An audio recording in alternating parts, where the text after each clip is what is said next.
Hi friend, Vaikuntha ಏಕಾದಶಿಯ ಶುಭಾಶಯಗಳು. ವೈಕುಂಠ ಏಕಾದಶಿ ಅಂದರೆ ಯಾರಿಗೆ ತಾನೇ ಗೊತ್ತಿರಲ್ಲ, ಎಲ್ಲರಿಗೂ ಅಚ್ಚುಮೆಚ್ಚು. ನಮ್ಮ ಹಾಸನದಲ್ಲಿ ಸೀತಾರಾಮಾಂಜನೇಯ ಚೌಟ್ರಿಲಿ ತುಂಬ ಚೆನ್ನಾಗಿ ಅಲಂಕಾರ ಮಾಡಿದರು ವೈಕುಂಠ ಏಕಾದಶಿದು. ತಿರುಪತಿ ವೆಂಕಟೇಶ್ವರ ಫ್ರಂಟಲ್ಲೇ ಅಲಂಕಾರ ಮಾಡಿದರು. ನಾವು ಕ್ಯೂಲಿ ಹೋಗಿ ದರ್ಶನ ಪಡ್ಕೊಂಡು ಬಂದು, ನಾನು ನಮ್ಮ ಫ್ರೆಂಡ್ಸು ನನ್ನ ಮಗಳು ಎಲ್ಲ ಹೋಗಿದ್ದು. ತುಂಬ ಚೆನ್ನಾಗಿ ಅಲಂಕಾರ ಮಾಡಿದರು. ನೋಡೋಕ್ಕಂತ ಎರಡು ಕಣ್ಣು ಸಾಲ್ತಾ ಇತ್ತಿಲ್ಲ, ಅಷ್ಟು ಚೆನ್ನಾಗಿ ಅಲಂಕಾರ ಮಾಡಿದರು. ಪದ್ಮಾವತಿ ಅಮ್ಮ, ಅದ್ರ ಪಕ್ಕ ತಿರುಪತಿ ವೆಂಕಟೇಶ್ವರ ನಮ್ಮ ಮನೆ ದೇವರು. ನೋಡೋಕ್ಕಂತೂ ಎರಡು ಕಣ್ಣು ಸಾಲ್ತಾ ಇರಲಿಲ್ಲ. ಪಕ್ಕದಲ್ಲೇ ಗಣೇಶ ಪ್ರತಿಷ್ಠಾಪನೆ ಮಾಡಿದರು, ಗಣಪತಿನ, ವಿಘ್ನ ವಿನಾಶಕ ಗಣೇಶನ.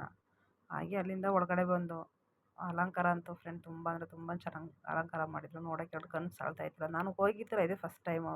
ತುಂಬ ವರ್ಷದಿಂದ ಮಾಡ್ತಾಯಿದ್ದಾರಂತೆ. ನಾನು ಬೇರೆ ದೇವಸ್ಥಾನಗಳಿಗೆ ಹೋಗ್ತಾಯಿದ್ದೆ.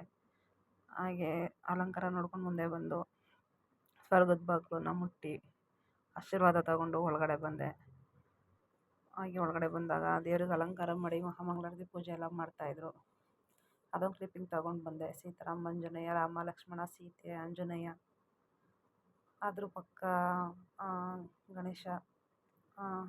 ಆಮೇಲೆ ಹೊರಗಡೆ ಬಂದು ಪ್ರಸಾದ ತಗೊಂಡು ಅಲ್ಲಿಂದ ಹೊರಗಡೆ ಬಂದೆ. ತುಂಬ ಅಂದರೆ ತುಂಬ ಚೆನ್ನಾಗಿ ಅಲಂಕಾರ ಮಾಡಿದರು. ಈ ಸೈಡು ಸ್ವಲ್ಪ ವಿಡಿಯೋ ಮಾಡ್ಕೊಂಡಿದ್ದಿಲ್ಲ, ಹಾಗೆ ಮಾಡ್ಕೊಂಡು ಬಂದೆ.